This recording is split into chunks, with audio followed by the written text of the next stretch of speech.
जय जय साईं राम। ओम साई राम। श्री साई सच्चरित्र अध्याय 22। हेमाड पंत, बिच्छू और सांप। बाबा की आज्ञा अनुसार काका साहेब दीक्षित श्री एकनाथ महाराज के 2 ग्रंथों भागवत और भावार्थ रामायण का नित्य पारायण किया करते थे। एक समय जब रामायण का पाठ हो रहा था तब श्री हेमाड पंत भी श्रोताओं में सम्मिलित थे। अपनी माँ के आदेशानुसार किस प्रकार हनुमान ने श्री राम की महानता की परीक्षा ली, यह प्रसंग चल रहा था।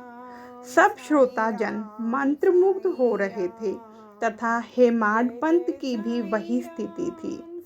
पता नहीं कहाँ से एक बड़ा बिच्छू उनके ऊपर आ गिरा और उनके दाहिने कंधे पर बैठ गया, जिसका उन्हें कोई भान तक न हुआ।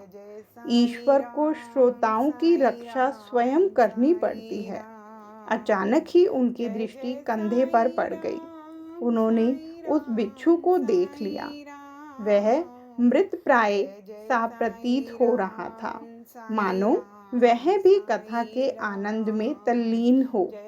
हरि इच्छा जानकर उन्होंने श्रोताओं में बिना विघ्न डाले उसे अपनी धोती के दोनों सिरे मिलाकर उसमें लपेट लिया और दूर ले जाकर बगीचे में छोड़ दिया।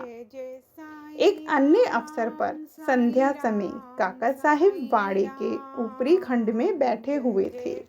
तभी एक सांप खिड़की की चौखट के एक छिद्र में से भीतर घुस आया और कुंडली मारकर बैठ गया।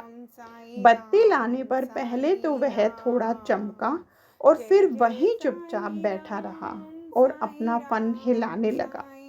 बहुत से लोग छड़ी और डंडा लेकर वहां दौड़े, परंतु वह एक ऐसे सुरक्षित स्थान पर बैठा था जहां उस पर किसी के प्रहार का कोई भी असर न पड़ता था। लोगों को शोर सुनकर वह शीघ्र ही उसी छिद्र में से अदृश्य हो गया। तब कहीं सब लोगों की जान में जान आई। जय साई राम।